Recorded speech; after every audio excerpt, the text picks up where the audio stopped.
Someday soon, I'm going to fix my intro so that it doesn't so abruptly end. But I have to do stuff in order to do that, and I hate doing stuff. Tend to put that off.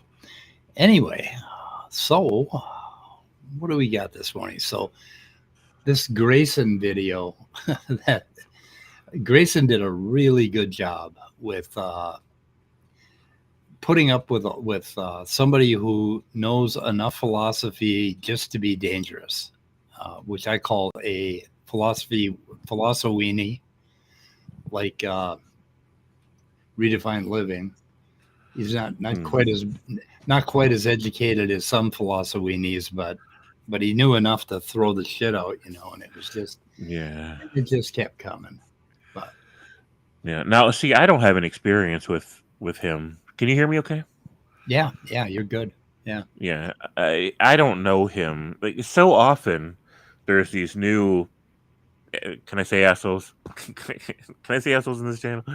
That just come out of nowhere, and they catch our attention because they've been on a channel that hosted them, right? Like, I have no idea where this guy came from, but I watched enough of this video to know that I'm like, holy crap, this is just the same old stuff.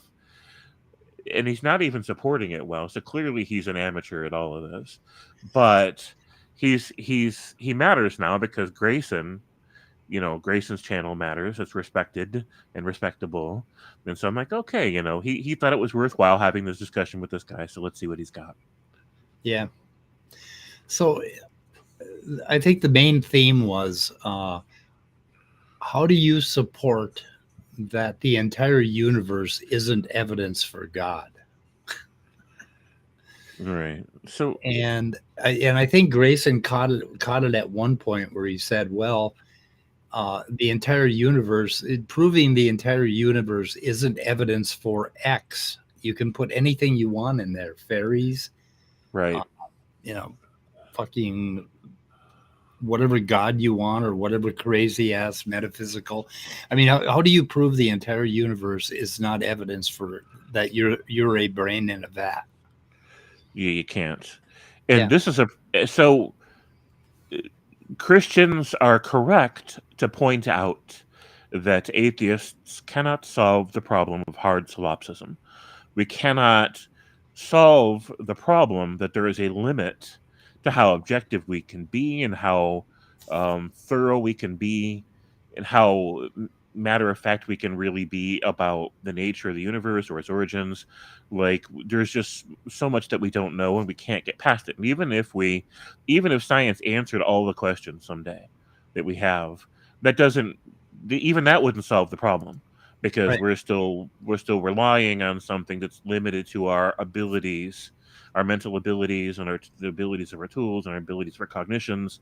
We could still be brains in a vat. We couldn't solve the problem. And so they're correct to point that out, but where they go wrong is to think that they've solved it when they haven't, right? That's the problem. They think they've solved the problem. All they've done is create a narrative, or I should say adopt a narrative that other people created, and say, oh, I like it. It sounds good. It feels good to me. It feels right to me. I like it lots. Let's just go with this idea, right? And so it's the same thing that all religions, all people in all religions do. Like, well, this is how I was raised. This is the narrative that I've got. It works for me. Why doesn't it work for you? Right? And we don't care that it works for them. Have fun with it. But their insistence that it should work for us too, and them stepping into the arena to say, and we're going to prove why it should matter to you, always is ridiculous. Always. Because they never have anything. They never have a good argument for why we should be impressed with their particular religious theory. Yep. Yeah, it's like they want a foundation for all of logic, rationality, the laws of the universe, and whatever, and they just say, "Oh, it is X," and It is X. anyone can fill X in with anything they want. I Mm-hmm. mean, that doesn't do it for you. Just because, well, he gets into it a little bit where he says the evidence, basically, you interpret the evidence according to your worldview, and I interpret the evidence according to my worldview, right? And Mm-hmm. it's like they're all about this worldview shit, but it doesn't really work that way with human beings and with science. Mm-hmm. Methodological naturalism does not require a worldview. Okay, Mm-mm. it is a method, and the thing is that we all use methodological naturalism in our everyday life, and so do they. And we know they do because they're still alive. They would starve to death or be covered in shit if they did not use methodological naturalism to wipe their butts and feed their face, right? Right. And everybody is a naturalist uh, just automatically as a default. I mean, we don't look for supernatural solutions when the cookies are all gone or something like that, or when we need to get something from the grocery store. We don't look for a supernatural solution for that. We always look for a natural solution. So Sure. naturalism isn't a worldview. It's what all humans have to do because of what we are, because of the nature of our biology. We have to behave that way, and Sure. and So, that's where go you ahead. start building a case for naturalism.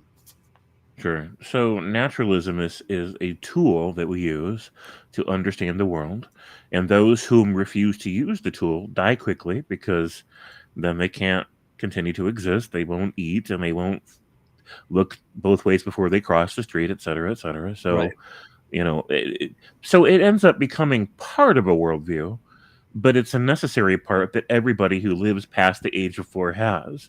Right? You just can't continue without it. So even a 4-year-old does use it because they remember things that have gone badly when they've made stupid decisions, like trying to pick up a bumblebee, for example, and it stung them. They remember, right? Methodological naturalism. And so they may not understand what that is, but they do understand what their sensory data um, told them as it's recorded in their mind. And lesson learned, hard lesson learned, damn, that hurt. Let's not do that again. So, religious people take this necessary tool, this necessary foundation that everybody shares in common, and then they say, well, we've got something that goes beyond it. But they don't, because supernatural isn't a thing. It's not even a concept at all. It is a placeholder for a concept that they do not possess, to say, oh, there's something more than what exists, and this other thing exists, but differently. I'm like, well, how differently? We don't know. Well, then shut up about it if you don't know. Because I only want to hear about what you think you know, not about a placeholder where there's some mystery there. I'm like, okay, there's a mystery there. Great. There are mysterious things about the human condition. There are mysterious things about the lived experience. There are mysterious things about our emotions and about the origins of the universe and everything else. Great. There's mysteries there. That just means there's something we don't know about it, right? But this, we already knew this. Like, if they come to us and tell us this, they're not telling us anything we don't already know.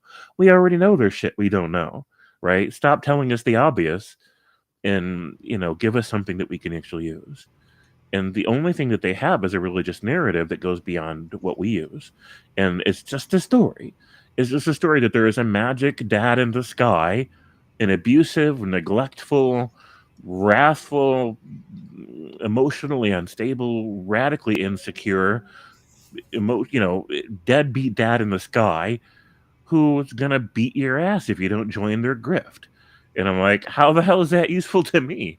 I can see how it's useful to them because they're making money off the grift. But how's it going to be useful to me? And they can never really answer that question except with, it feels good. And they're like, so Yeah. why should I care? So Grignard Reagent says he is trying to say somehow with a revolution worldview. Now that's the other thing that he relies on is, well, God has revealed to us basically the truth. So he's revealed the truth in the Bible, right? So they go back to the Bible.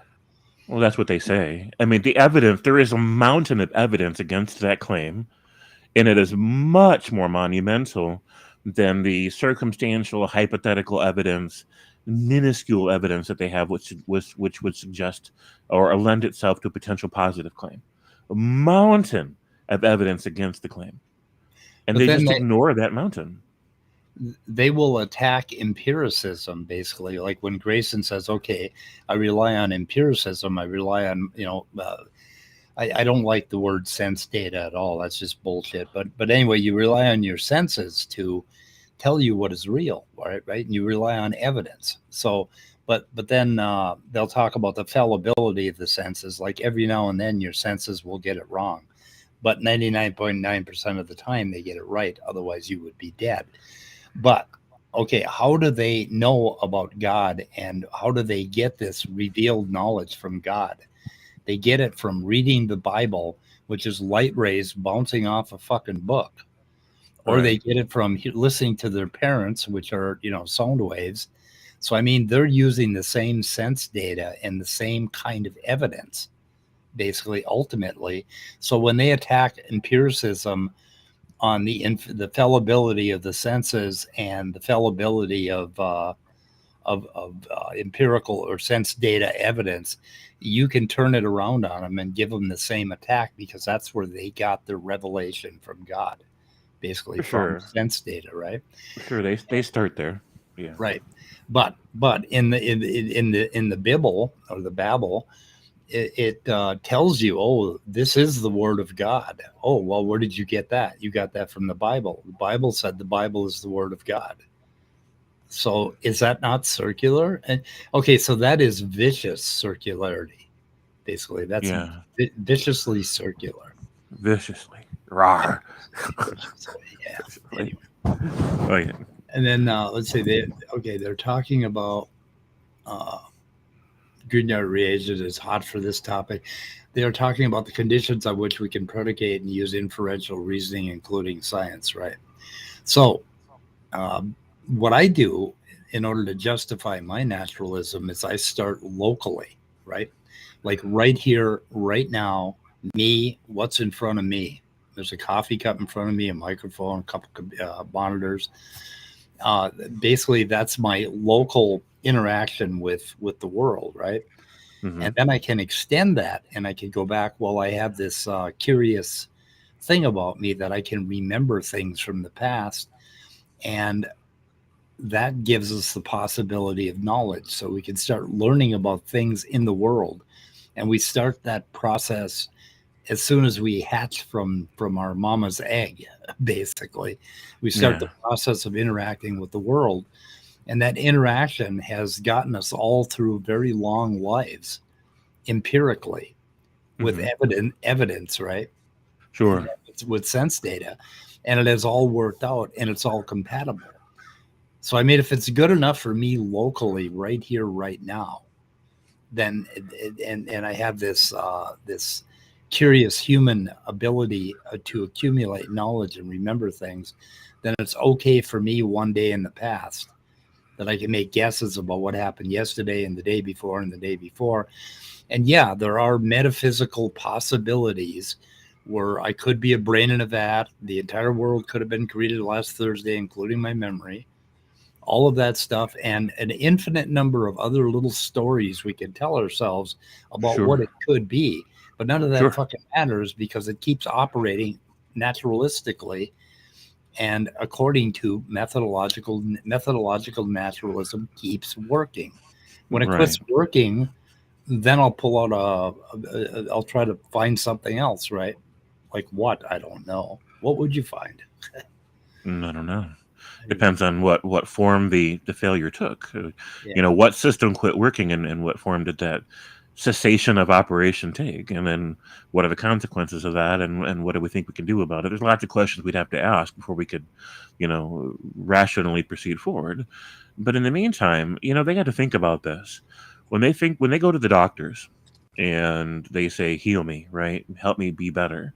Help my health improve. No doctor ever stops to look up in a Bible to say, I'm not sure if this gangrenous limb or these festering pustules or whatever, I'm not sure if this counts as health or unhealth. Let me see what the Bible has to say about it.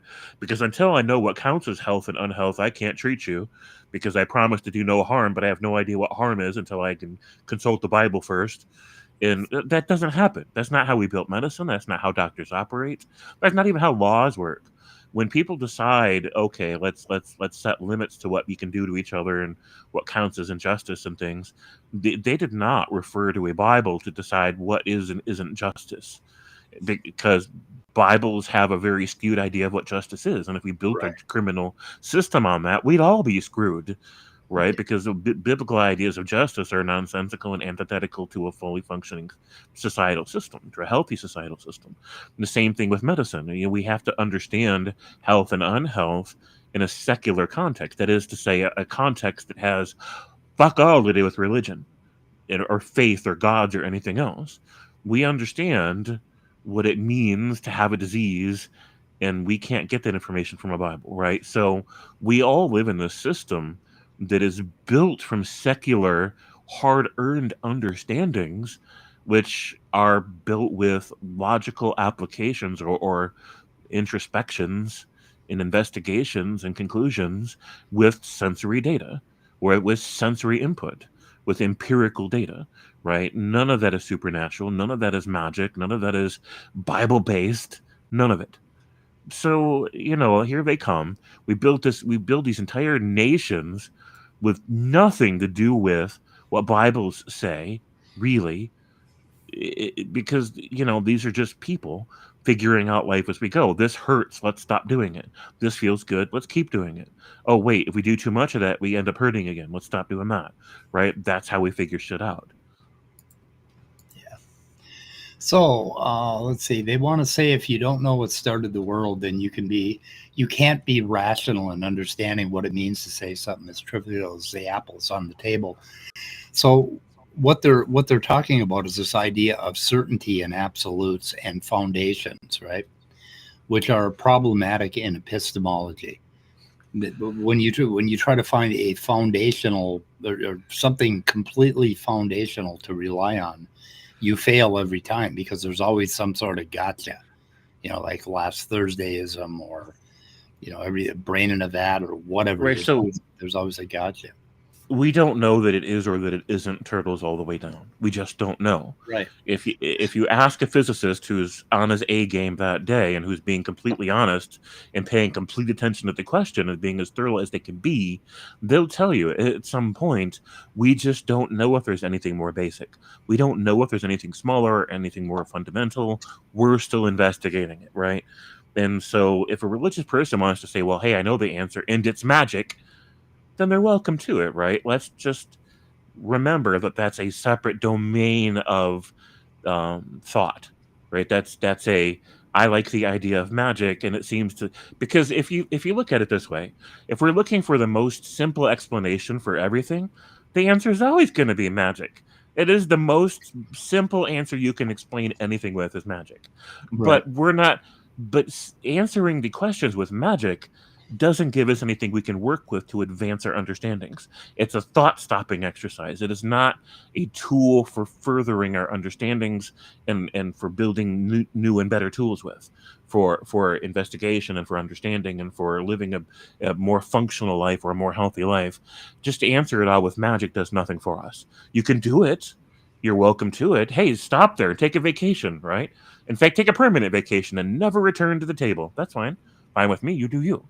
But it doesn't help people that are trying to further our understanding to say, oh, well, the most basic fundamental of everything is magic. Magic Man in Sky did magic.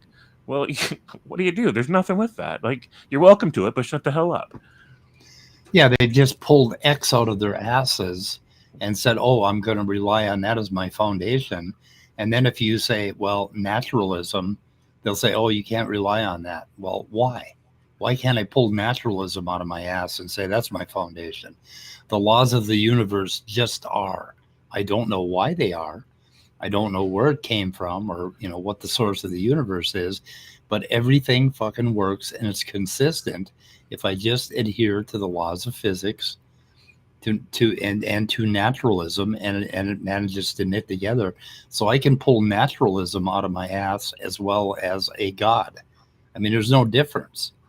There's Right. absolutely no justification other than that they say, "Oh, well, it has been revealed to me."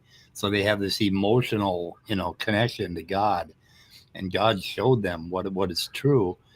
And I can say, well, the fucking trees and nature showed me what's true. Right. Right. Particularly when I popped out of my mama, and the first thing I did was poke myself in the eye. That was my first science experiment, right? Yeah. Yep. It's like, Eventually you realize it's your own hand doing it, and you're like, I right, should probably stop doing stop that. doing that. Yeah, and then I learned the next thing, and pretty soon I was stealing cookies. So, Yeah. but yeah, relying on empiricism and rationalism is kind of Frankensteinian in a way, because they start talking about your sense data and all this bullshit. And well, sense data is bullshit to begin with, but it's deeper than that. It's basically we have been carved by the world as organisms to relate to the universe in a certain way, and that is our epistemology. And that Sure. ends up having no foundation. It's like a magic carpet floating in space, right? But it's knit together with thousands and millions of fibers, and all of those fibers end up creating a carpet that is very solid. Yeah, you follow that metaphor? It's like a magic carpet. Our epistemology, I think it's called foundarentism, where everything crisscrosses and interconnects, and it's consistent. And that's what all animals rely on. That's how Hmm. animals function, right? And we're Sure. Sure. So there's that magic carpet. There's the it supports itself, and we don't know what anything beyond it. But that's what Christians and Islamicists and people like that are doing as well. They have a magic carpet, but their magic carpet is literally magic, right? It's not a because they're just like the buck stops here. This is the foundational of you know cause of all effects, and so there's like here the brute fact is God. Well, what the hell is a God? God is just slave language. God is child language for parent, right? It is just something that beyond your grasp that is a fatherly figure to you. And I'm like, okay, that's fine. You can relate to the mystery that way if you want to. I don't care. But the mystery is the mystery. It just means the unknown. So we don't know what holds the carpet together. We don't know what provided the threads that we were weaving it with. We only know that here are the threads, and this is what we've woven. Right? These are the tools that we have. This is the cognition that we have. This is where the limits of our cognition are at. Period. And this is a problem that Christians and Islamicists share with atheists. We can't go further than that. We only have what we have to work with. And if they're saying that, well, there must be something beyond that, I'll just grant it. I'm like, okay, there's something beyond that. But why assume that the something beyond that is magic, dad, and sky? Like, what? Why? Because you read it in a book somewhere written by some, barely literate assholes back in the Bronze and Iron Age. I'm like, hey, you're welcome to it, but it's not science, right? Because science is whatever you deduce through the scientific method. If you didn't use the scientific method to arrive at magic, dad, and sky, then it's not science, right?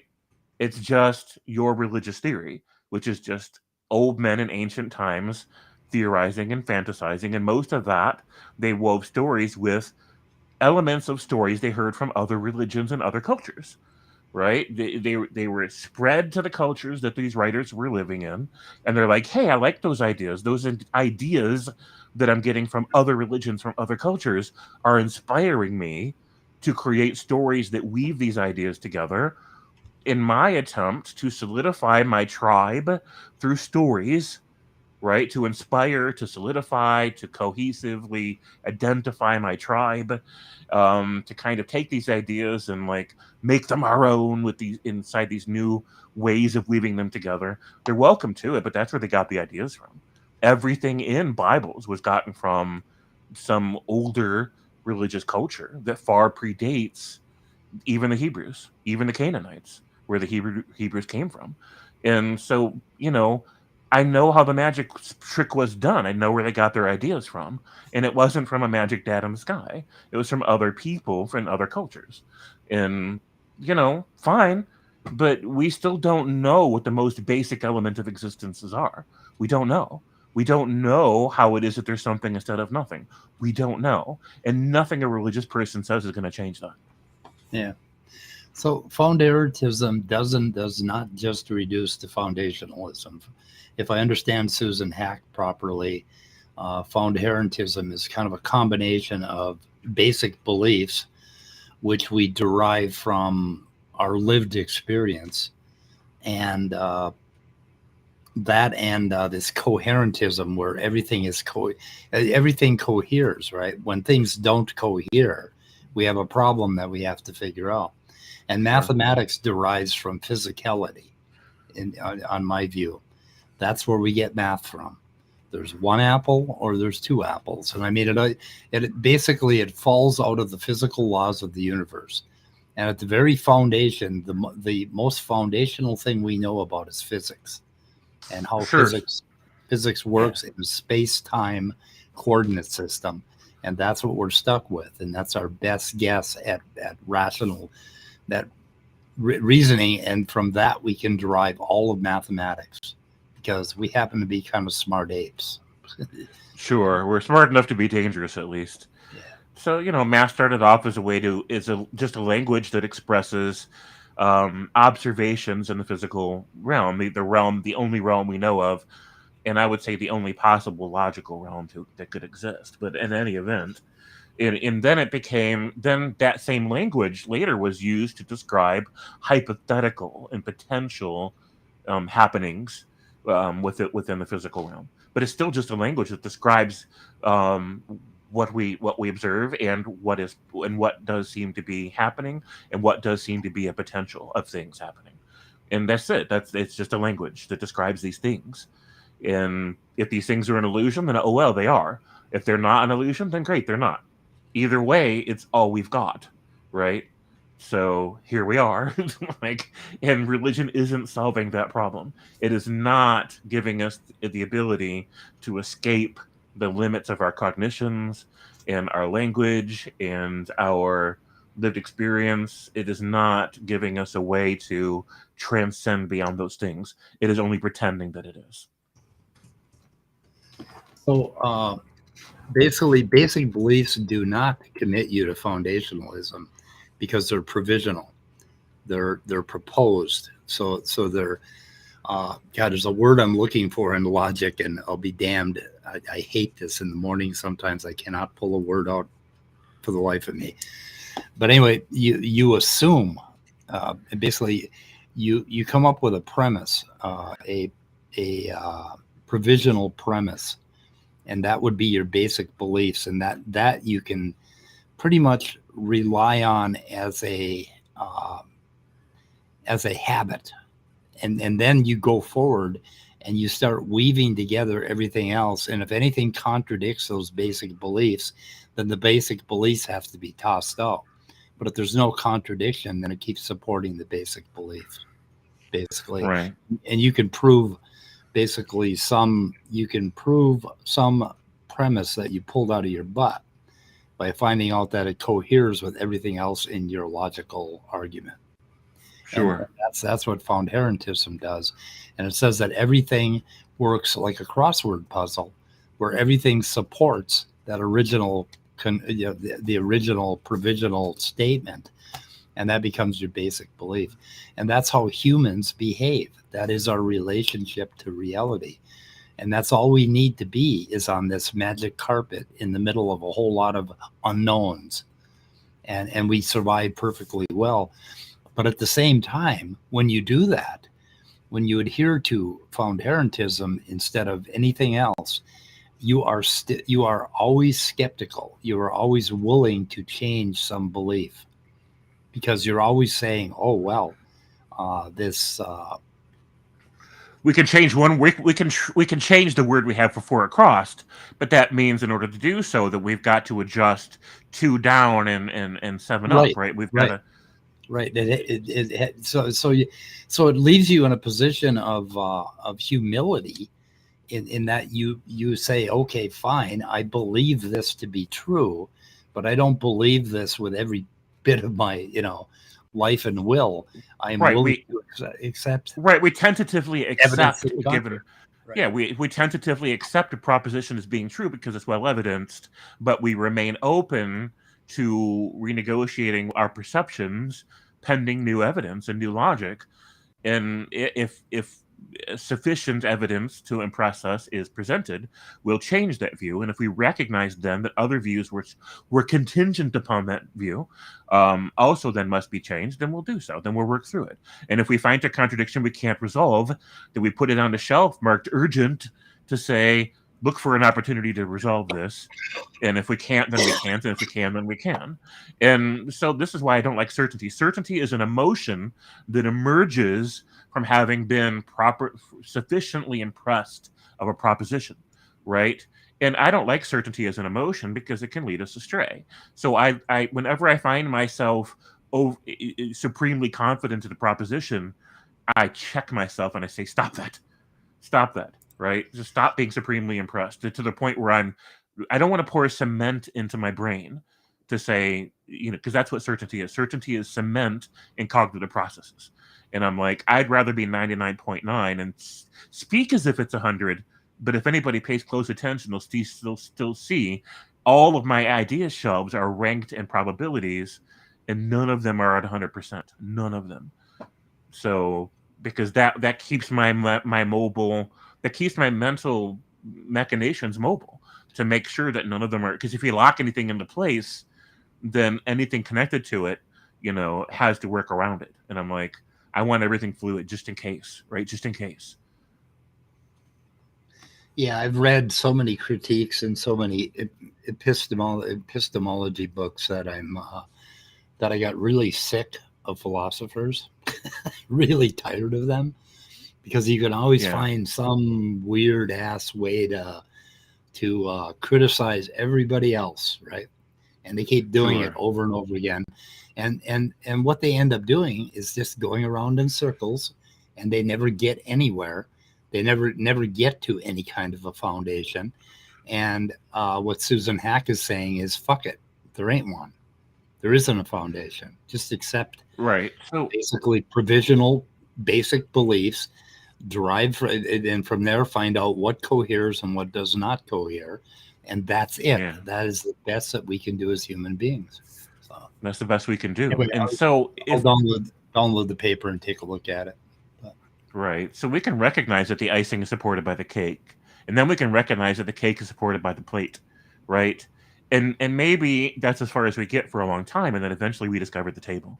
And then maybe that's as far as we get for a long time. And then eventually we discover the floor. And then maybe that's the furthest we get for a long time. And then eventually we discover the foundation that the house was built upon. And maybe that's as far as we get for a long time until we discover the earth that it's built on. And maybe that's as far as we get for a very long time until we discover the gravitational forces that keep the larger structure of the earth, bound together and orbiting a larger structure. And maybe that's, et cetera, et cetera. And so it's just that kind of a thing. And it's if as far as we've gotten is the plate and we haven't even figured out the table yet, then oh freaking well. Right? That's why science is there. So we eventually find the table and make sense of the table within the context of our skill sets and our cognitive abilities. And if there's some greater reality than what we're perceiving, then oh well, there just is. Right? And we need to make peace, or I would recommend strongly that we make peace with not knowing everything, that we make peace with uncertainty. And I think that problem is fundamental to religious fundamentalism, is this idea, this emotion of panic, where they can't make peace with the fact that they don't know a lot of shit, right? And so they fill it all in with magic, so then they can feel like they have all the answers that they need, right? Magic Man and Sky did magic that fills in all the blanks. Haha, we finished our test, pencils down. And I'm like, well, feel free to hand that in if that's your answer, right? But you're not going to impress me. You better hope I'm not the one grading it. And Magic Man in the Sky wrote a book, apparently. That tells us all about it. Magic Man in the Sky wrote a book. It was impressively wrong. So it says in the book that Magic Man wrote it. Right. So just get the book. It's like, just get the book. you know. So my What good does brother, that do us? Yeah, go ahead. my brother used to be a delivery truck driver, and he delivered goods. He told me yesterday he delivered goods to a little remote station up in northeastern Minnesota, way up by the Canadian border. And it's this little probably 1 block square building complex that goes 7 stories deep in the ground. And what they're doing there is they're trying to catch a neutrino. And they haven't caught one yet, but they're still trying to catch them. And basically, it's a government project, so they're trying to catch a neutrino, because neutrinos are theoretical, right? We haven't caught one yet. So I mean, it's like, well, we have to have a little humility. We haven't actually caught a neutrino yet, but we hope to catch one. And they're trying to catch. Only hope. I'm impressed that they're trying to catch one in a 7-story deep building. You know, it looks like a garage on top, and it goes 7 stories down. That's where the Illuminati lives down there, I think. That's where they control the government, right? From 7 stories down. Yeah. It's like a fucking movie. Anyway, so should we listen to some of this? Yeah, let's do it. Okay, so I got basically the beginning here. Whatever. Oh. Yeah, let me, if you don't mind. Can you hear that? Yeah. Oh, good. Well, that's good. Let me just unpack it for like a minute. Okay. And then, and maybe I'll clarify that question. Okay. So you can have, it's almost like 2 paradigms, you know. So for example, you know, we kind of use an analogy, and I don't like using analogies because they can get ripped apart pretty easily. But let's say, you know, in astronomy, somebody might hold to a steady state theory, and somebody might hold to a Big Bang theory. And so we can say, for this analogy, those would be their starting presupposition, and they would be interpreting the data accordingly. So we might both, or they might both look and see a red shift. So they see this fact that is a red shift, but they might interpret that red shift differently. Someone might say, well, I'm interpreting this red shift as an expansion, which that would be the consensus opinion. However, somebody might say, well, no, I'm going to interpret this red shift differently, which there are people that interpret that red shift differently. It isn't necessarily Sell Cordova. So you have the fact of the red shift being interpreted by one's worldview. Okay. So and we would agree on this. Hopefully, if you don't agree yet, it's just because maybe you're not understanding what I'm saying. So he's using kind of a bad example. He's using a specific example from physics, basically that we have evidence that points to one theory or another theory, and then he's trying to extend that to this metaphysical worldview. But when you get to metaphysical worldviews, like he is talking about, you're completely in the land of bullshit, because there are an infinite number of models that you can come up with that will somehow support the evidence in a just so manner, right? But that isn't the way fucking physics works. That isn't the way the red shift works. That isn't why they believe in expansion and the Big Bang.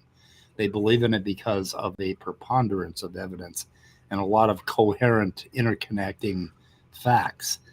And he's trying to take that out and say, well, you know, if you have a worldview that it's all natural, then you look at it one way.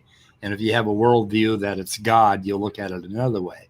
Well, the problem is when he says natural, he puts the word all in front of it. And when you do that, when you say everything is natural, or it's all natural, or it's all physical, what you're doing is you are pulling a religious idea out of your butt from the beginning. So I adhere to naturalism, but I would never say I know it's all natural, because I fucking don't. Right. So Pragmatic Crystal has to go for the day. Have a great day fishing, and we'll see you next time. Thank you so much, Pragmatic. Going fishing? I would like to go fishing. I'm hoping to do that soon. So. And Scott Duke is in the house now. Oh, Scott is here. Where is he? And Scott is there. How come he isn't He's in the room? chat.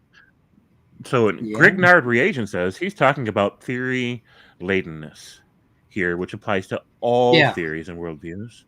And it continues to say, which is funny because in the common versus uncommon ancestry debate, theory ladenness is like at its weakest, you could argue. It doesn't even exist. Oh, wow. Did I disappear? It's a just so story. You did, which is magic, which is proof of God, which, thanks for that, Mike. You disappeared, you proved magic, therefore you proved Magic Man in Sky, end the debate, we lose. So with my new operating system, if I try to share my iPad, all my screens go black and I disappear. Yeah. It's weird. I blame demons. I better not try to do that anymore. Well, I'm going to have to work that out. They Tyler told me West not to install good. New Mac. Okay. Tyler West says, not all interpretations are equal. If your interpretation cannot be tested or falsified, then chances are it's not a valid one. Right. And then that's what I mean by these metaphysical just so stories that you pull out of your ass. You cannot test them or falsify them. They just seem to make sense in our limited cognitive imaginative way of putting together stories, like last Thursdayism, which last Thursdayism is one of the strongest philosophical positions I've ever heard. But it has absolutely no support. Yeah, we just, it's only possible and we can't prove it, can't disprove it. Right. So, the entire universe was created last Thursday. It's going to disappear on Wednesday. And then it's going to be recreated, and we're going to have to do this all over again. Over and over. I'm not looking forward to that. I am not looking forward to that, I'll tell you. So except we won't remember it. Yeah, but I'm still not looking forward to it. Grignard says, falsification isn't end-all be-all, but it's a huge theoretical virtue. It is a huge theoretical virtue. But you got to take a non-popper view of falsification. You can read... Lactose are lording on this, so that's fair. And they also said earlier, like the last 15 or 20 minutes of this video is the best part. So if you want to skip forward, we can, but it's up to you. Oh, okay. Oh, we can go forward. Let's sit here. Yeah, bring it to 20 minutes before the end of it, and we'll just press play and see what happens. So what was the end of it? So it's 154. I don't know. I never get that far in it, so now I'm really looking forward to this. Well, I've got a bunch of stuff here. Let's see. Let's try 131. We'll try that. Side of this argument. It's look, Grayson, when you make that statement, it's arbitrary. I think we're going to agree. All you're saying is I have a worldview and I interpret things in light of my worldview. That's all you're saying. Every time you make that statement, that's all you're saying. You're just saying, I have an opinion. That's all you're. Okay. So I have a worldview. No, you don't need a fucking worldview. You just need to adhere to what we all adhere to when we live our ordinary daily lives. That's what we do as animals, basically. You don't need to go out and call it a worldview. You don't need to create this ultimate structure, right? What's the worldview of a coyote? Yeah. Apparently in Arizona, it's eat the toddler. Yeah. Two toddlers were attacked in 1 week in Arizona. I think Scottsdale. Yeah. Yeah, and they have it on video. It's pretty. Yeah, that's coyote worldview. Eat toddler. Yeah. Right. So there's two different definitions of worldview here. We should probably disambiguate this. So there's worldview as in what the coyote sees, right? There's just the world exists and you have some kind of view of it. And then there's the worldview as an ideology, as a complex sort of ideas that you're sort of married to, right? As it surely must be this. And so we're saying you don't need a complex set of ideologies or a complex ideological net in order to be able to use empiricism, right? A toddler doesn't have it, and they still use empiricism. Yeah, they attack methodological naturalism as being as if it is philosophical naturalism, which is thought to be saying that all things are natural and must be natural, and that's all that there is.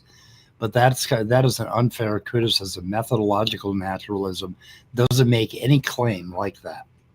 Methodological naturalism just uses what we all use to live our ordinary lives, right, to test things. Mm-hmm. And methodological Right. naturalism looks for a natural solution.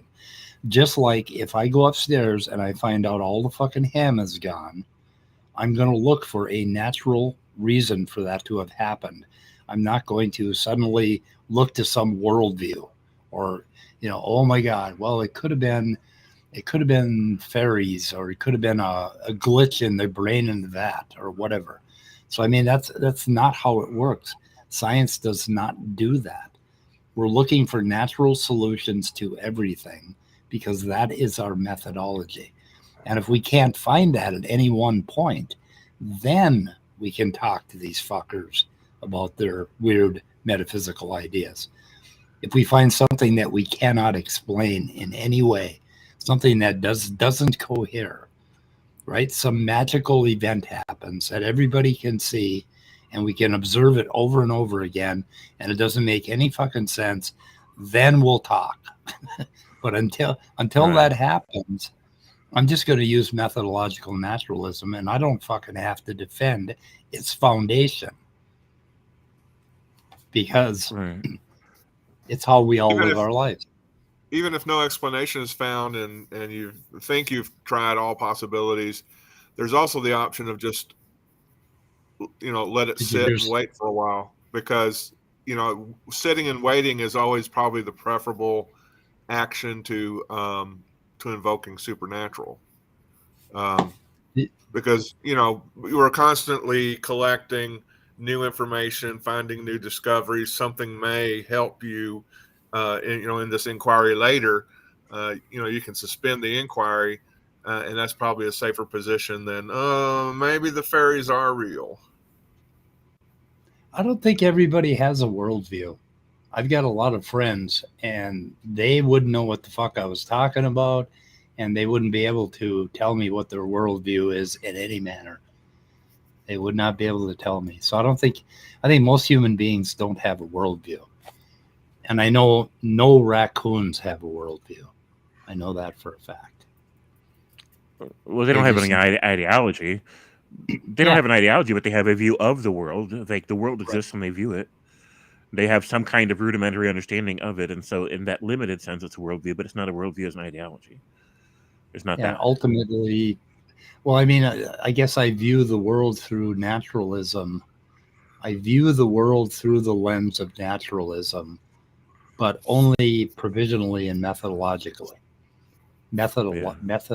Whatever. I don't know what that word is. Anyway, that's how I do it, and that's all I have to do, and it fucking works. So sure, it's tools and its methodology and its results in, that's what it is. You're not saying anything beyond it. You're not saying there is. Right. You're not saying there isn't. Here's where we all start from, and religious people are like, but I've got even more than that, and we're like, okay, what you got? And they're like, I don't know. It's too hard to grasp. I don't know what I got. And then I'm like, well, then shut up.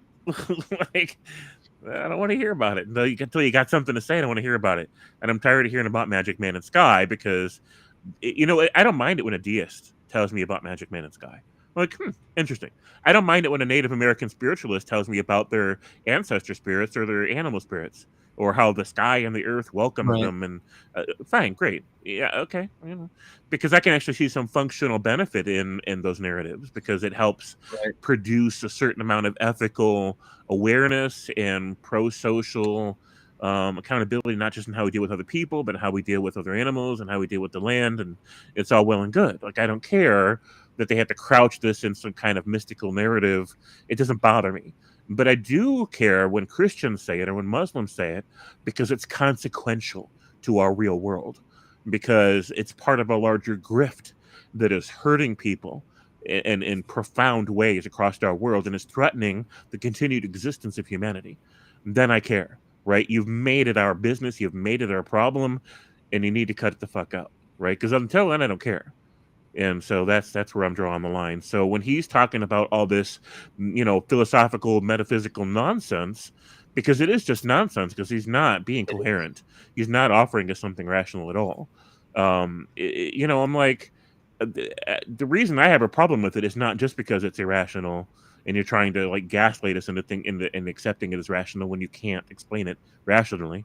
But the bigger problem is that it's consequential, because the more people sign into that grift and get manipulated in their cognitions and in their emotions by that grift, the worse our world is going to be. The more division we're going to have, the more wars we're going to have, the more domestic abuse we're going to have, the more pollution we're going to have, the more it hastens us to our final demise and drives suffering across the globe. And I'm like, fuck that shit. That's where the pushback needs to happen. And if we had a Native American person or a deist on here talking about it, I'd have a lot less problem with it than having a Christian say the same shit, because I understand that in context, it's part of a recruitment method for the grift, and it's hurting people. I'm very much in sync with the Native American narrative, and I basically use it in my life because I'm kind of close to it. I kind of grew up with it, and the narrative makes a lot of sense as long as you don't take it ultimately seriously. But as far as having a worldview, I don't think I have one. Because if I walk into my bathroom right now and I see the ghost of Jesus there, I'm going to say, oh, ghost of Jesus. I'm not going to say, oh, it's not there because my worldview doesn't allow it. I'm going to see that, and I'm going to adjust everything, all of my thinking based on what I just saw. But I walked into my bathroom many times and haven't seen the ghost of Jesus. And until I do, I'm not going to make any adjustments. So I don't really have a fucking worldview. I don't need one. Basically, I'm riding my magic carpet through life, and it will be over soon. So anyway, Big Chief putting speed. What the fuck? Big Chief putting speed. No. I don't. He's trying to give you an Indian name. That's fun. I like it. Oh, that I prefer dances. Dances with Fundies. I think that'd be a good name. Dances with Fundies. Yeah, dances with Fundies. Yeah. Anyway. Fundies don't believe in dancing, except in the Holy Spirit. Yeah, except when they come into the debate stage and all they do is dance. Well, that's verbal, rhetorical. Yeah. I'm just sidestep. I'm making a fucking change here, man. So yeah, I mean, so Grignard makes a point that you're using the terminology of worldview differently than the base definition of it. So we do have world views of the world, right? How the world works, but we're not married to the idea of our perceptions, right? We're not overly invested in our perceptions. I have a pair of reading glasses, and I use them often. And when they quit working, I go get a new prescription. And if you want to call my reading glasses a worldview, then yeah, I do have a current worldview. What I know to be true, basically now. But I will throw my reading glasses away as soon as they quit working. I like that too. I love that analogy, because I'm thinking about this and I'm like, look, what if the world, the true nature of all the physical objects in our world was the blurry nature? And what if the focus, where everything has clearly defined crisp edges that glasses provide for, what if that's the greater illusion? What if the greater truth of all these objects is that they're really blurry, right? Yeah.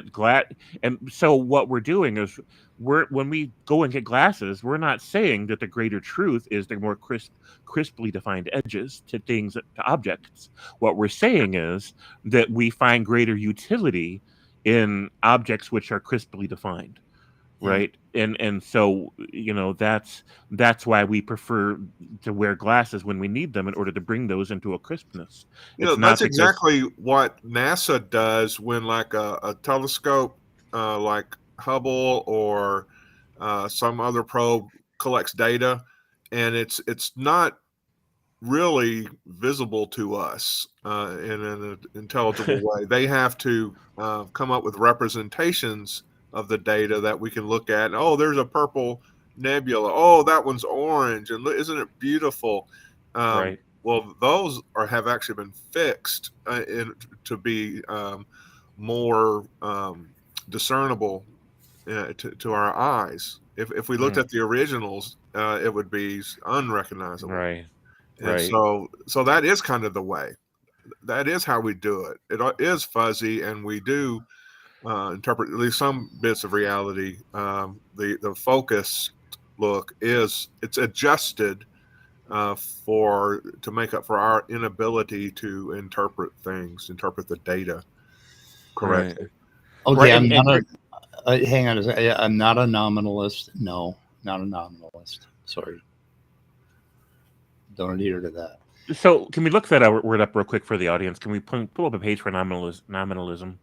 Oh, let's see. It's the doctrine that only singular things exist, I guess, would be like I think that might be a reductionist definition of nominalism. yeah, like basically anything, any generalization or category or so would be something that's only in the mind, I guess. And no, Okay. I don't. I believe that categories and universals, generalities exist. That they have. That they I've have. got the definition in front of me from Oxford Languages. Do we want to read it? Yeah. After I say hello to look at the trees and thank you for joining us. Look Glad at you the found trees. Okay, the doctrine, nominalism, the doctrine that universals or general ideas are mere names without any corresponding reality, and that only particular objects exist. Properties, numbers, and sets are thought of as merely features of the way of considering the things that exist. And that's some stanky philosophy right there. Important in medieval scholastic thought, nominalism is associated particularly with William of Ockham. Okay, so here's the problem with that I have. This is just me, right? Because I'm kind of the slow kid in the class. I won't even deny it. Now that you've read the definition to me, I understand it even less than before you read it to me. Yeah. That's the way philosophy works. There you go. Can we get Grignard in here? Are they the kind of person who's willing to join a stream? Because they're obviously smarter than I am. Like, I don't even know. But here's the thing. Like, I admit to having a worldview, a view of the world.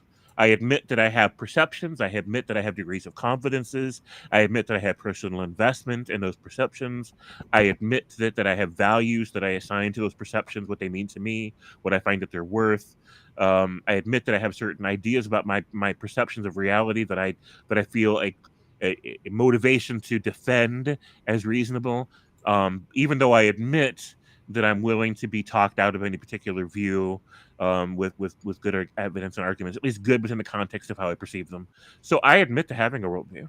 So I guess I'm using that word a little bit differently than Mike uses it, but I don't need to be convinced that I have a worldview. Yeah, I think I would have said that I have a worldview 5 months ago. But I'm not sure if I don't care as much anymore.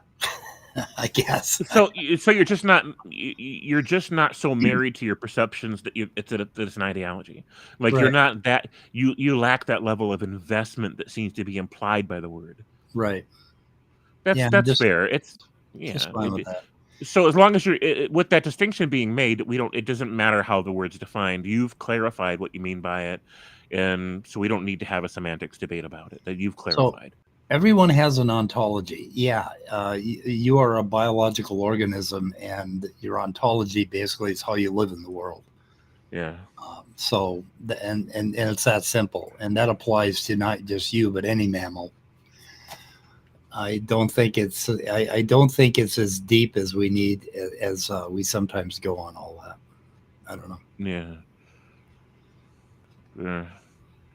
Yeah, worldview seems dogmatic. So there's the definition, and then there's the secondary implications that Mike wants to get away from about being overly invested in them. I'm really surprised that I just realized that is a change that has happened in the last 5 or 6 months, that I'm not as that I'm more riding on that magic carpet than I ever have been before, and I really don't care I don't care if I see Jesus in the bathroom. If I do, I'm going to be like, "Whoa, Jesus, holy fuck, let's talk." I don't care. Right. Anyway, So, Nerdy Roden gave an example of nominalism.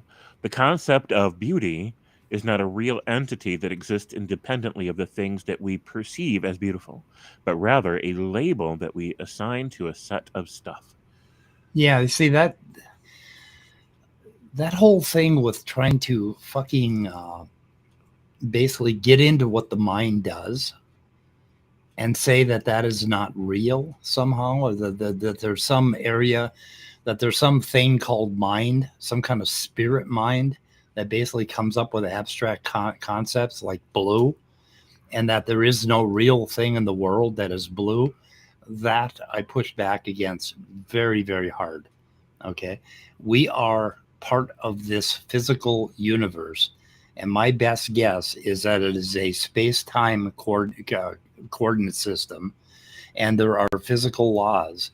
And basically, because of that, and because I am a part of that universe, anything that if I come up with something that two blue things, then there are really two blue things, because I have a relationship to the universe that has those two blue things in that relationship, and that is entirely physical.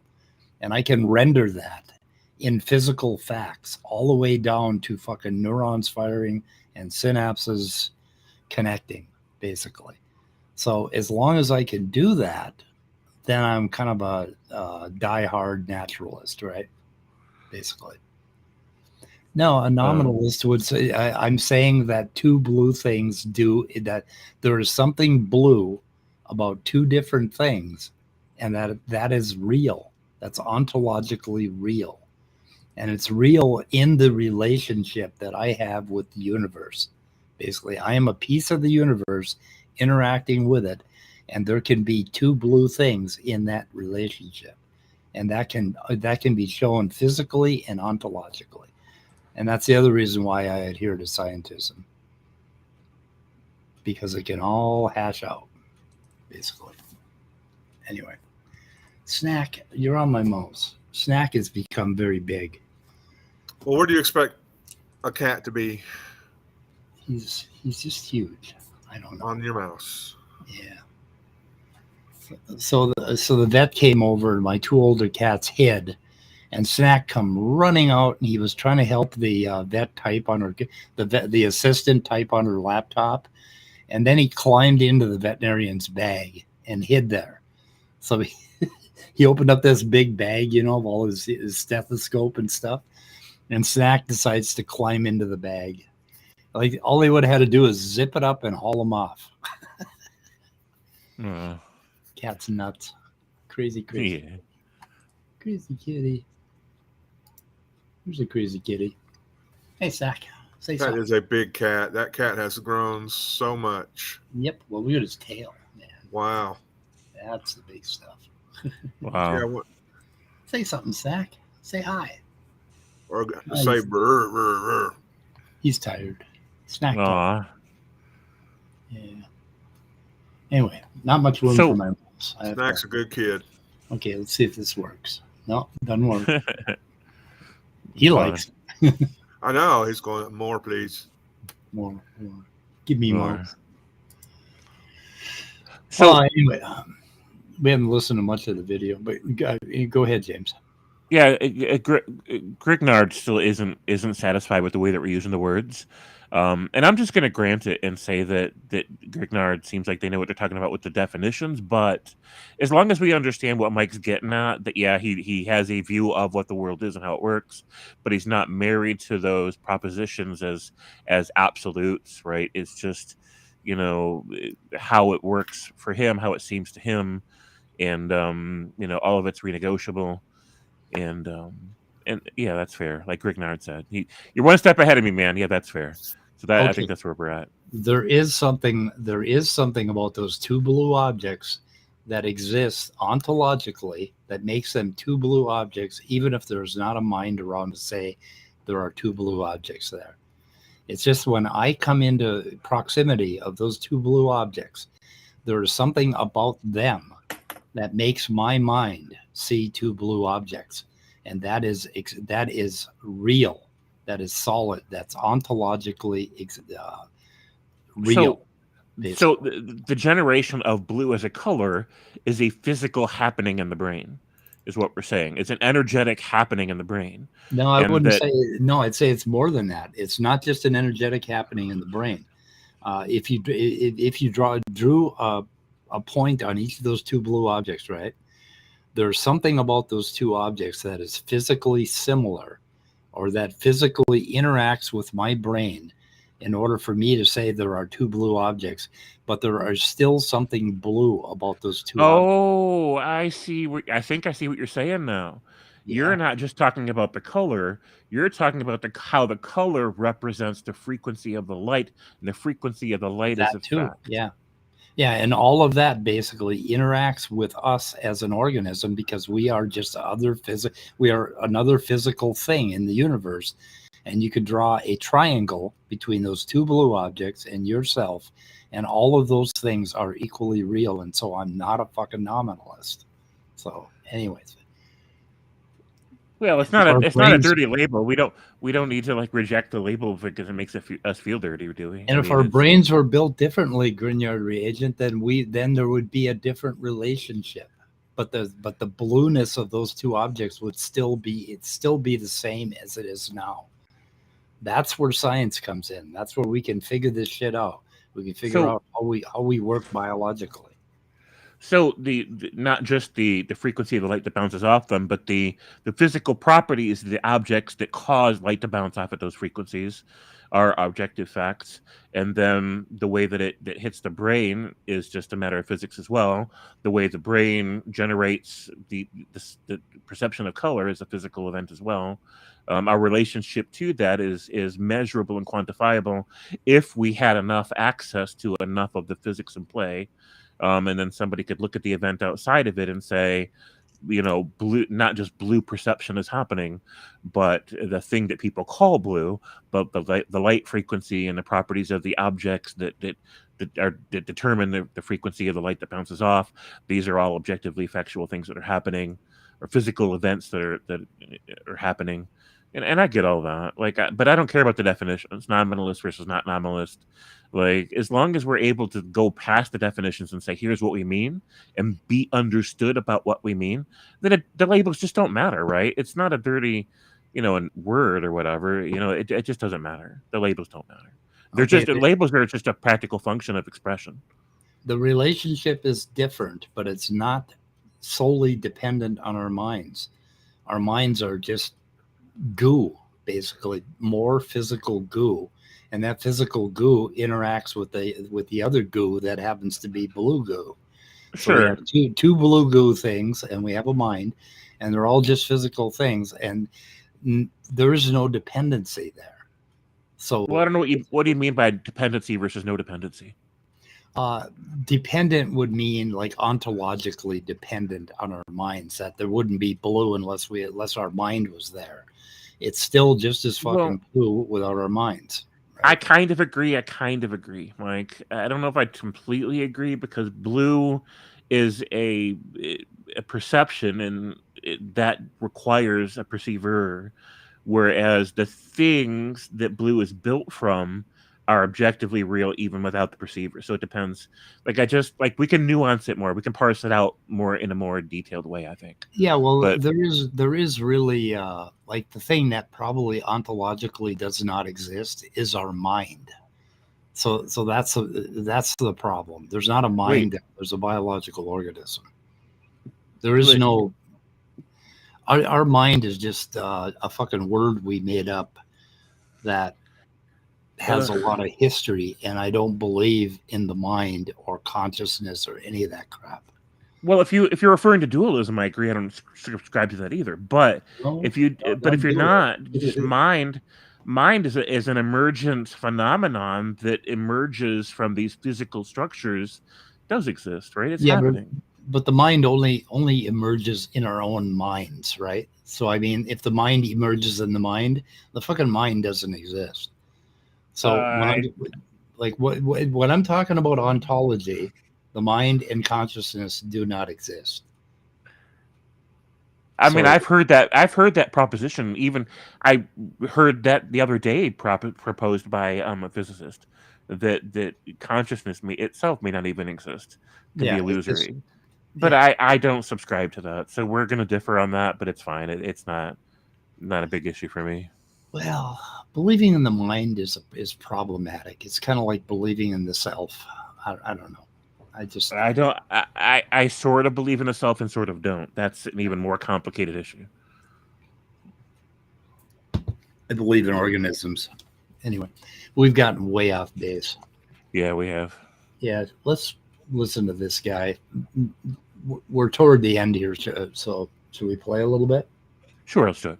Okay, we'll start up where we left off. You're saying it doesn't mean anything more than that. I don't think that my opinion changes the weight of the evidence. I think that the evidence, and I know you're going to say, oh, it's a reification fallacy. It's a figure of speech. The evidence speaks for itself. Oh, the evidence is clearly on one camp and not the other. Yeah. Regardless of what my opinions about the evidence are. Like, the evidence exists. It's not just something that is like totally dependent on your interpretation.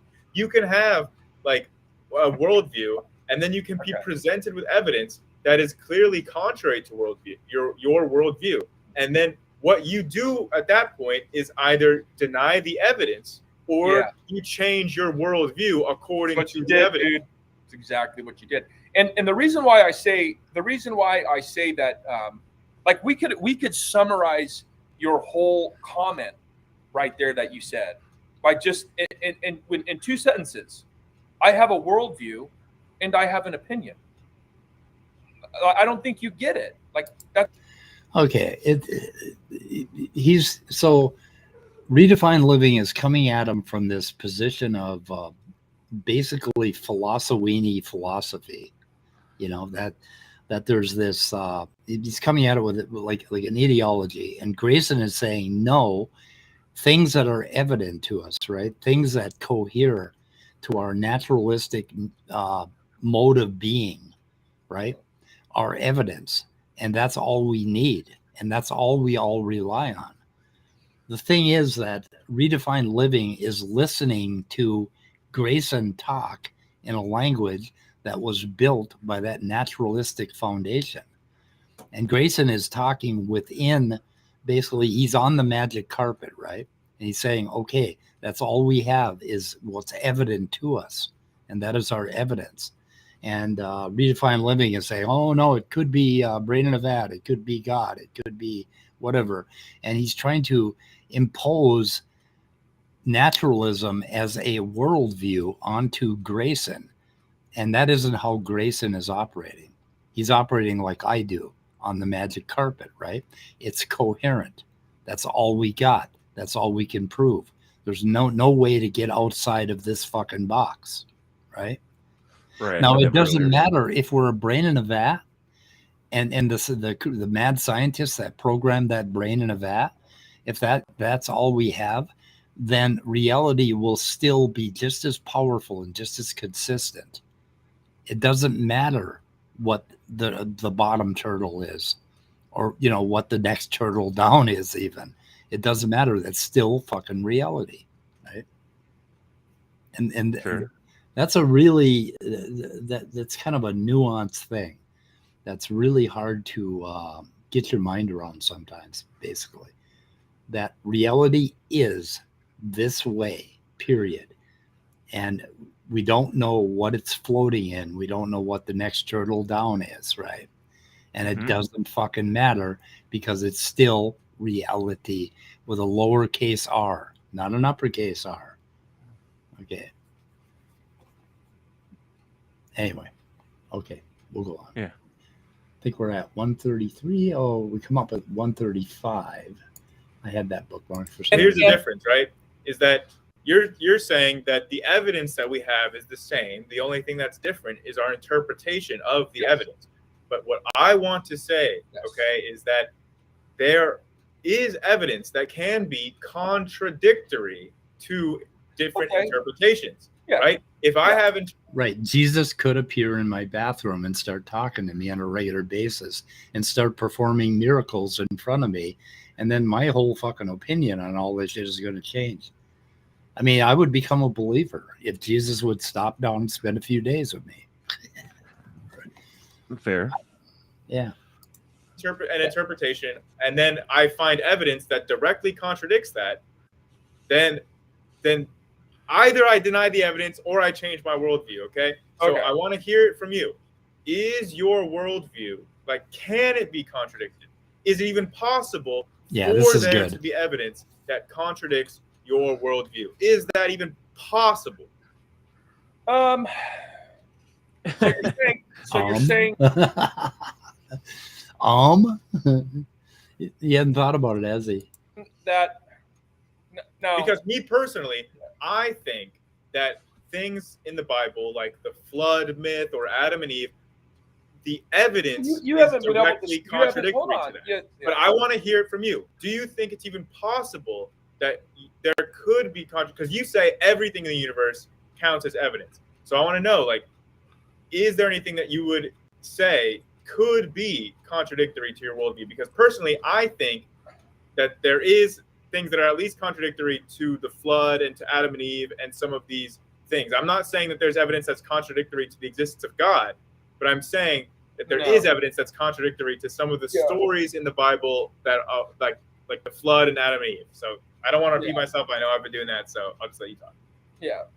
So okay, so first of all, like, I keep asking you, like, you really need to stop making comments like that, because you would come off far more intellectually honest. Okay, he would be intellectually honest if he stopped saying things like, "Can you tell me what would contradict your God view?" Right? I mean, what the fuck? What the hell? Why would he even say something like that? I mean, that's just ridiculous. That's all Grayson asked him is what would contradict this God view. But then Grayson kind of gets into the biblical, how you interpret the biblical stories, right? There is a version of Christianity that does not literally interpret those biblical stories the way creationists do. So yeah. Well, before we go forward, and you're right, that's a great point. There's a lot of great stuff. Oh yeah, you're catching it. A lot of great stuff happening in chat. I don't want to miss it. I know. Yeah. Yeah. Anyway. I mean, do you want to read some of those before we go forward? If you want to. This is why I wanted Grignard on here. Like, he's brilliant. I don't even know Grignard. Like, this is a new person for me, and I'm like, damn, they know they shit, yo. Like, that's freaking awesome. Glad to have you in the community, Grignard. Very glad to have you in the community. So I think it's pronounced Grignard, but I'm not Grignard. Sure, I'd have Grignard. Yeah. And is it reagent or regent? I think it's reagent. Reagent, yeah. Yeah, So, it's a term from chemistry. So yeah. We'd probably get into a big long fucking fleshing out my version of physicalism and naturalism, and I'm just riding the magic carpet. Fair. Right. Wow. Look at this. Speed is right. Speed is right. Your speed's right about twice a day, so just wait for it. Yeah. Right. Now, before you get the big head speed, he means you're right about the pronunciation of things, I believe. No, he said I was right. Okay, I'm just going. He meant about literally everything. He meant literally everything Speed has ever said. Everything. Right. That's what he really meant. Okay. Anyway, let's see. Well, let's jockey ahead here you said you found a part. We're at 144. Yeah, and so let's roll with this. Now, this is part. Well, hey, wait. I just want to say, I'm glad that we actually agreed on a point and move on smoothly. No, look. I forget what that was. It. By the way, like, I love talking about God. I really, really do. Yeah, and you do. So, And I don't very I much, think- to be honest. Huh? I like talking about science, but if Okay. you'll notice on this channel, I think this is the first conversation I've done actually about God directly and not about science. Okay, So, cool. you know, I think you it's should gonna feel be- a little bit honored with that because I did want to have this conversation. But normally, I don't really go for this kind of conversation because I'm much more interested in the science. Yeah, that's fine. But you know what? I think, I think it's been a really good conversation, and I think that Oh, we're almost that at maybe the end. like because we're kind of in butt head mode. I think that we agree on more of what I said than you realize yet, and I could be wrong. You'll have to let me know later. But I don't think that we disagree as much as you think. Okay. So I like being in now, butt when head it comes mode. to that starting point on Christianity, we wouldn't call that an axiom. So we are assuming the semi reliability of our senses. Now, if you want on your worldview affirm the reliability of your senses, I'm not even going to go there with your worldview. Okay, so look, on Christianity, where our starting presupposition, our semi-starting presupposition is the semi-reliability of our senses, and from that point, we realize that God is a necessary being. Okay, and so there is not a vicious circularity there. Kind of sounds viciously circular to me. Oh, yeah. Go ahead. They get it from the Bible, right? Right. I mean, Like- if you were a child who had never heard of Christianity, never heard of God or any of that, right?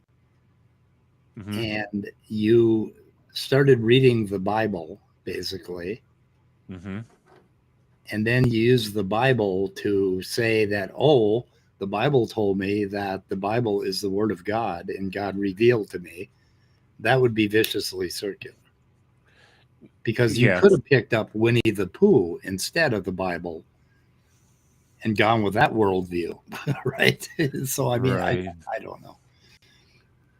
Semi-reliability of the senses. So, yeah, there was a whole fucking 200 years of philosophy on this fallibility of the senses, and they make a big thing of the fallibility of the senses. And I push back on that a bit because the senses are about 99.9% reliable. They get it right most of the time, or you die. Every now and then you look left and you don't see the bus coming. It doesn't happen too often. Yeah. It only has to happen once, but it doesn't happen too often. Only happens once.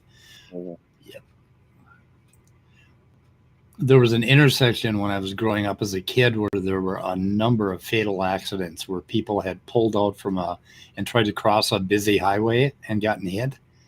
And one time when I was there, I looked to the left and I didn't see anything. And I almost went and I looked again, and it was a particular colored brown car. Like it sort of it was brown or gray or something like that. And I noticed that it matched the bridge perfectly. And I think that's why all the fatal accidents happened. Wow, yeah, that could be. Did you tell somebody about that? No, nobody would have listened to it. Nobody would have listened to me when I was 20 years old. You know, they would have said, fucking drug addict asshole. Get out of here. Yeah. Alcoholic motherfucker. Anyway. So I just want to acknowledge real quick Nerdy Rodent, a very brilliant member of our community as well, and Chris Moore. Moore.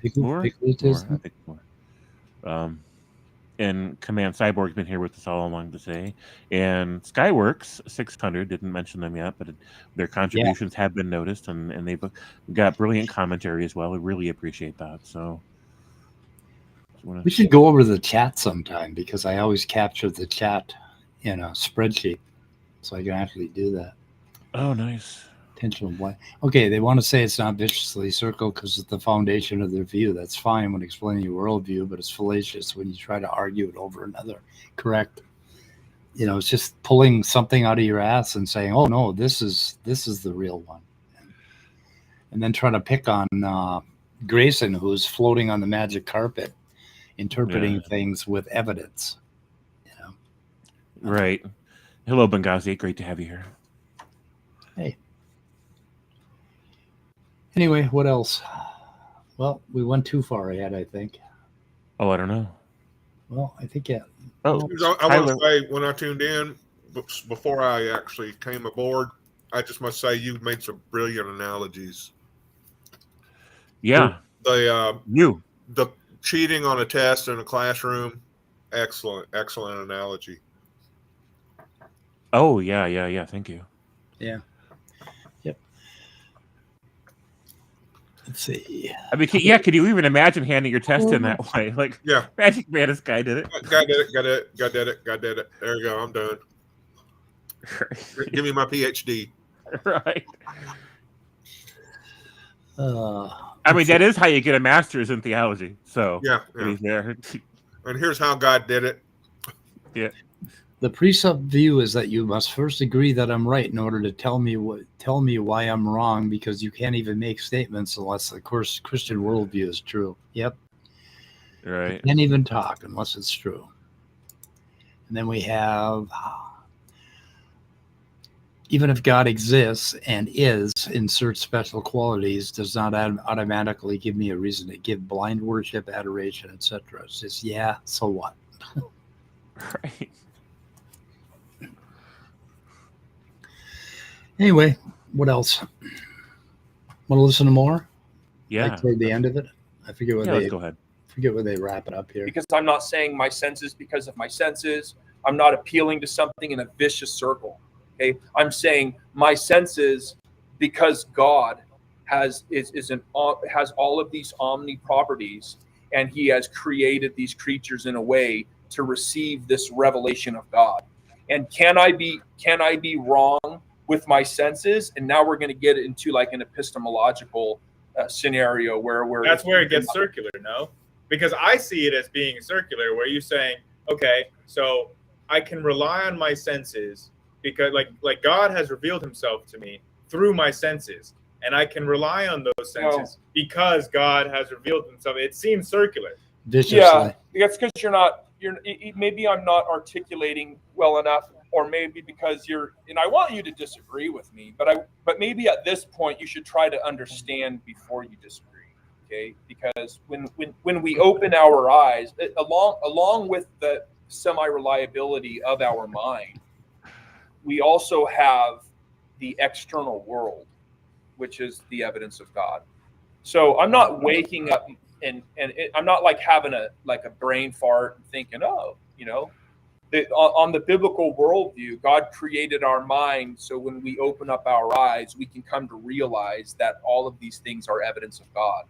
And God has given us those other lines of evidence that I gave you that you dismissed, and that's fine. But maybe this will make sense the next time around, that God has given us these other external evidences. And so I'm not appealing to my senses. I'm appealing to the semi-reliability temporarily of my senses to realize that if I deny God, like you have, then I cannot make sense of the external world. And you could use that same argument as I did before to justify that magic carpet ride of naturalism, right? You could say the very same thing. The only problem with this is that we know enough about the world and ourselves to know that we are biological organisms. And basically, when you figure that part out, that's where all of the God shit kind of falls apart. But I mean, there's nothing wrong with him riding his God magic carpet, as long as he doesn't deny what is evident, right? As long as everything's coherent, that sort of thing. Right. So I mean, if you didn't know that we were organisms, if you thought that we were spirit minds walking around the world, basically the two views would be equally valid. But we know that we're organisms, and we know how the brain works. And that's where I pull a plug on Christianity. So take it off life support, eh? Yep. Sorry. Right. So I kind of here's where I kind of want to agree with Redefine Living /Sam, because I too get a little bit tired of all you people who don't believe in the eternal king of the leprechauns.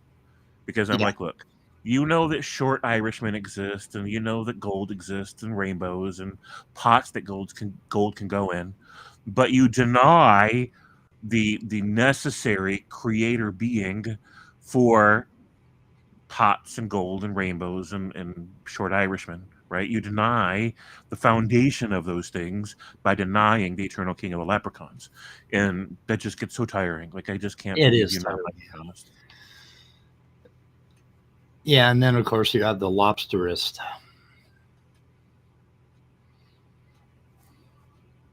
Another The view. lobsters. The I'm not lobster familiar with view. lobsterist. Anyway, I'm burnt out. Welcome to the front of the stream, Skyworks. And now that you're here, we're done. Now that you're here. Wow, what an accomplishment. Yeah, I'm burning out. So where the fuck were you, Scott? Well, last night I took 2 Benadryl and Ooh. fell asleep on the couch. Woke up at 3 a.m. Went to actual bed, and then there I was until something woke me up, and then I noticed when I got to the living room and turned on the TV that you were live. So then I started looking for my texts and things, and realized, I guess they started a live stream. But I don't know why you needed me for. You had James. He was hot. He was really eloquent this morning. I don't know what he drank or ate for breakfast, but he had the job covered. I tell you. That's just an ordinary day for James. Yeah. I drank the naturalist Kool-Aid. That's what I did. So anyway, I'm gonna send you something, Scott, that will help get you out of bed in the morning. Okay. There it is. The cat. Okay, send me. So I'll be getting a box with holes in it in the sides and. Nice. Yeah, if he's a good kitty today, I'll put holes in the box. Okay. Yeah. That would be a pretty bad thing to get a kitty that didn't have holes in the box. Would you say, Snack? Can you hear him? Probably not. I cannot, but I was able to hear. Yes, he was burring. He's doing his burr thing. Burr. Yeah, Fluffykins. Yeah, he is fluffy. He's going to be a problem to keep brushed out. I think Nerdy needs to be read in on the facts of life here. All cats come from radioactive isotopes. Come with radioactive isotopes. Oh, yes. Maybe. Not sure. I'm sure they do. I'm sure we all have just a trace amount of radioactive isotopes in our bodies. Oh, so is Grignard reagent still around? We should have him in sometime to talk. Seems knows a lot about philosophy.